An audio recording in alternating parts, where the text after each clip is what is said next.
বিভূতিভূষণ বন্দ্যোপাধ্যায়ের গল্প বিধু মাস্টার। বিধু মাস্টারের কথা আমি কখনো ভুলতে পারবো না।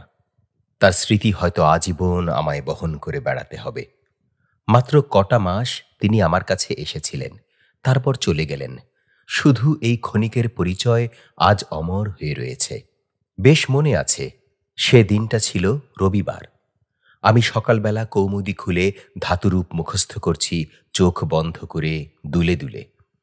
এমন সময় বাইরে কে যেন ডাকলেন, হারানবাবু আছেন? হারানবাবু?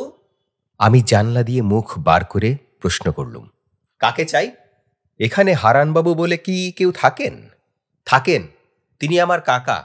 তাকে একবার ডেকে দাও তো। কি দরকার? তার কি একজন টিউটর চাই?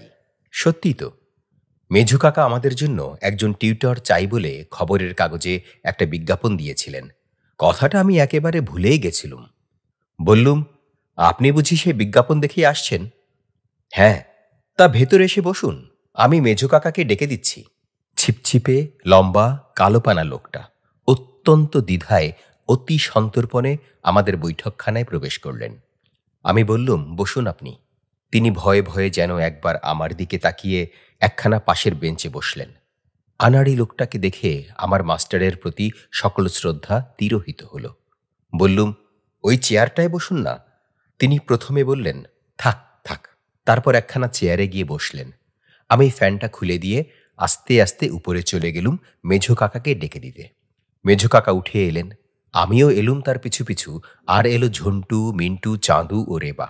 মেজো কাকা বৈঠকখানায় ঢুকতেই তিনি চেয়ার ছেড়ে উঠে হাত জোর করে তাকে নমস্কার করলেন। মেজো কাকা বললেন, আপনি তো আজ সকালের কাগজে বিজ্ঞাপন দেখে আসছেন? তিনি বললেন, হ্যাঁ। মেজো কাকা আবার বলতে আরম্ভ করলেন, এই 5টি ছেলে মেয়েকে পড়াতে হবে, রাতে 3 ঘন্টা। মাইনে তো লিখেই দিয়েছি, 7 টাকা। কামাই চলবে না? তিনি বললেন, না, কামাই করবই বা কেন? মেজো কাকা বললেন, তা আপনি থাকেন কোথায়? শ্রীনাথ দাস লেনে। আপনার নাম? শ্রী বিধুভূষণ চট্টোপাধ্যায়। কদ্দূর লেখাপড়া আছে? Matric pass. কথাটা শুনে মেজো কাকা ঠোঁট কামড়াতে লাগলেন। টেবিলের উপর বার কয়েক ডান হাত দিয়ে আঘাত করলেন। তারপর বললেন, আপনি 4th ক্লাসের ছেলেকে পড়াতে পারবেন তো? 4th ক্লাসে পড়ি কেবল আমি, এদের দলের মধ্যে সবচেয়ে বড়। আমার বুক গর্বে ফুলে উঠল। আমি বিধু মাস্টারের মুখের দিকে অপলক দৃষ্টিতে তাকিয়ে রইলুম। তিনি বললেন, তা পারবো না কেন? মেজো কাকা বললেন, বেশ ভালো। সন্ধ্যা 6টার সময় ঠিক মতো আসবেন। তারপর আমাদের বললেন, ইনি তোদের নতুন মাস্টার, এনার কাছে মন দিয়ে পড়বি, বুঝলি? তারপর সোমবার দিন তিনি এলেন ঠিক 6টার সময়। আমাদের সকলের নাম জিজ্ঞেস করলেন, আমাদের বইগুলো উল্টে পাল্টে দেখলেন। বেশিক্ষণ দেখলেন আমার ইংরেজি বইখানা। বললেন, বেশ শক্ত বই পড়ানো হয়তো। তার কথা শুনে আমার কি আনন্দই না হলো। আমি বললুম, আমাদের আবার ইংরেজি, ফিজিক্স, কেমিস্ট্রি পড়ানো হয়? তিনি অবাক হয়ে গেলেন। বললেন, তাই নাকি? আমি তাকে আমাদের সায়েন্স বইখানা এনে দেখালুম। তিনি বললেন, কি পড়া হয়েছে? প্রপার্টিজ অফ এয়ার অ্যান্ড আর ব্যারোমিটার। আমার কথাগুলো শুনে তিনি বেশ চমকে গেলেন, আর আমি খুব কৌতুক বোধ করলুম।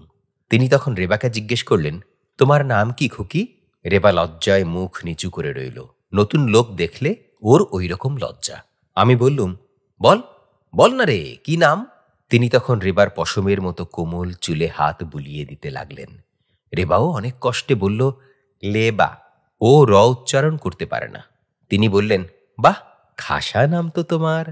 কিন্তু দিন যত বয়ে গেল রেবার লজ্জাও তত কমে যেতে লাগলো, আর বিধু মাস্টারও রেবাকে বেশি ভালোবাসতে লাগলেন। শুধু রেবাকেই না, তিনি আমাদের সবাইকে খুব ভালোবাসতেন। তিনি পড়াতে আসবার পর প্রায় একজন ফেরিওয়ালা সুর করে হেঁকে যেত, চাই অবাক জলপান, স্বাধীন ভাজা, ঘুগনি দানা। মাস্টারমশাইও আমাদের প্রায় ওই কিনে খাওয়াতেন। নতুন মাইনে পেয়ে তিনি আমাদের সবাইকে 12 আনার কুলপি বরফ খাইয়েছিলেন।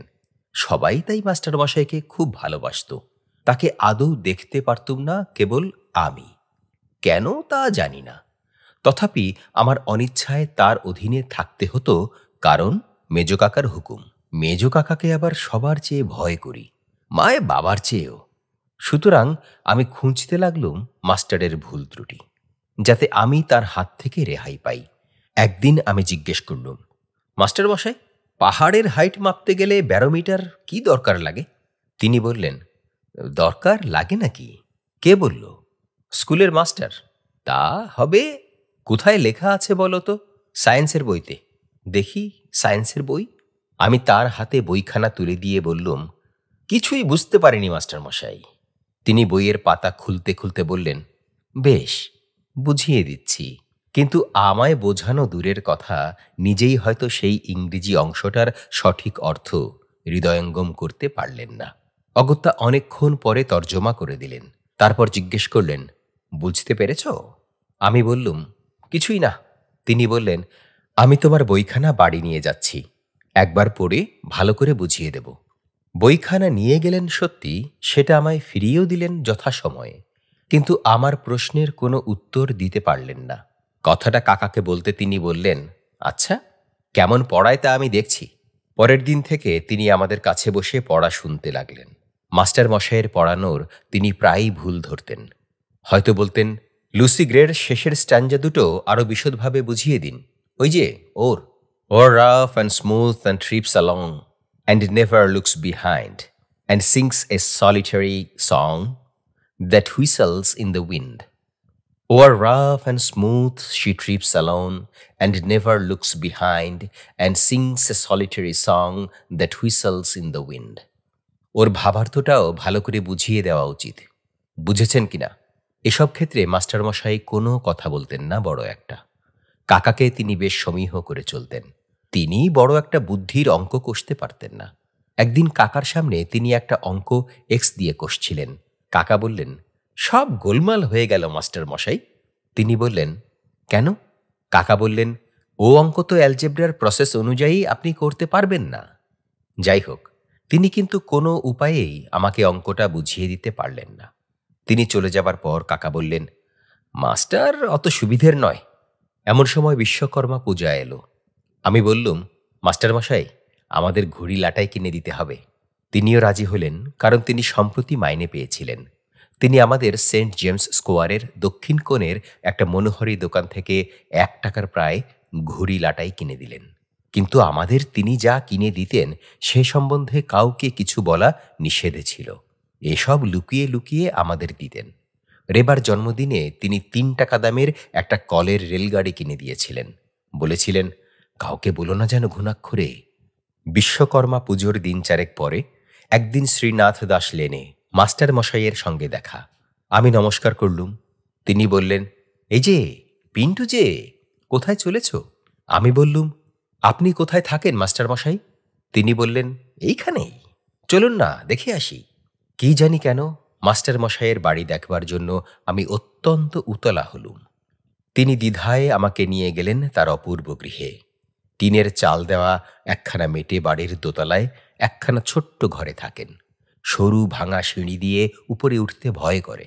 ফালি বারান্দাটা মানুষের ভারে সামান্য কাঁপে। আস্তে আস্তে তার পিছু পিছু তার ঘরের দিকে গেলুম।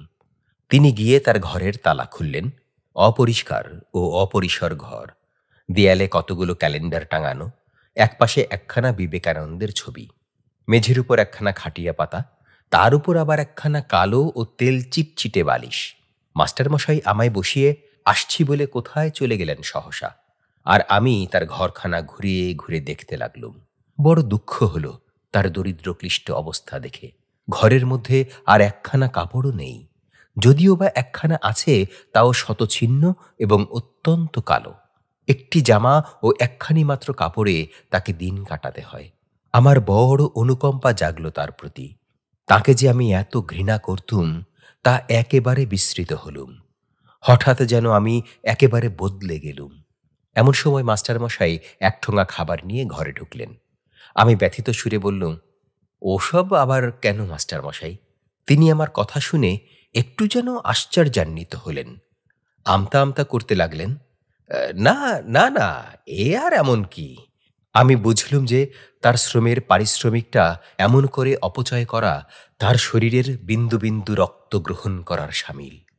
আমি তীব্র প্রতিবাদ করলুম, না, এ কখনোই হবে না। আমার দৃঢ় প্রতিজ্ঞা দেখে তার মুখের চির প্রফুল্ল হাসি অকস্মাৎ যেন মিলিয়ে গেল। তিনি মুখ চুন করে বললেন, এ কি বলছো পিন্টু? আর সাহস হলো না কিছু বলতে। যাই হোক, বাড়ি ফেরার পথে সেদিনই আমি প্রতিজ্ঞা করলুম যে মাস্টারমশাই যাতে আমাদের জন্য তার মাইনে থেকে কিছু খরচ না করেন তার ব্যবস্থা করতে হবে। হাজার হোক, বেচারা ওই কটি টাকা সম্বল করে কলকাতায় বাস করছেন। কিন্তু আমার প্রতিজ্ঞা মতো কাজ করবার আগেই একটা বিশ্রী ঘটনা ঘটে গেল। মেজো কাকা একদিন আমার ট্রান্সলেশনের খাতাখানা দেখতে দেখতে মাস্টারমশাইকে বললেন, এসব কি পড়াচ্ছেন মাস্টারমশাই? ইংরেজি আপনি দেখছি কিছুই জানেন না। I live in a boarding সেন্টেন্সটার মধ্যে ইন কি এমন অপরাধ করেছে যে ওকে তুলে আপনি অ্যাট বসিয়ে দিলেন? আসলে ওর ভুল কোথায় তা তো দেখতে পেলেন না। আর every bush and every tree was in bud, এই সেন্টেন্সটার ওয়াজ কেটে ওয়্যার করলেন কোন গ্রামার অনুযায়ী? আপনি ফোর্থ ক্লাসের ছেলে পড়াবেন কেমন করে? মাস্টার লজ্জায় মুখ নিচু করে রইলেন। আর আমি ভাবতে লাগলুম ভাবি বিপদের কথা। মেজো কাকা বললেন, তাই বলি, ছেলেরা এত খারাপ হয়ে যাচ্ছে কেন? পিন্টু, তোর হাফ ইয়ারলি প্রোগ্রেস রিপোর্টটা নিয়ে আয় তো। আমি ভয়ে ভয়ে আমার প্রোগ্রেস রিপোর্ট নিয়ে এলুম। মেজো কাকা বললেন, দেখুন কি বিশ্রী রেজাল্ট, ইংরেজিতে তো ফেল, আর সবে রগ ঘেঁষিয়ে পাশ করেছে। এরপর আর আপনাকে রাখতে আমি সাহস করি না, তাহলে ওদের পায়ে কুড়ুল মারা হয়। আমরা অন্য মাস্টার দেখব, আপনার বাকি মাইনেটা 2 তারিখে নিয়ে যাবেন। মেজো কাকার কথায় মাস্টারমশাই একটি প্রতিবাদ পর্যন্ত করলেন না। নীরবে নিঃশব্দ পদক্ষেপে প্রস্থান করলেন। আমি তার মুখের দিকে তাকাতে পারলুম না। এর জন্য দোষী তো আমি তো মাস্টারমশাইয়ের ভুলগুলো মেজো কাকাকে বলে বলে তার মন একেবারে চটিয়ে রেখেছিলুম। আমি অপরাধীর মতো বসে রইলুম মুখ নিচু করে।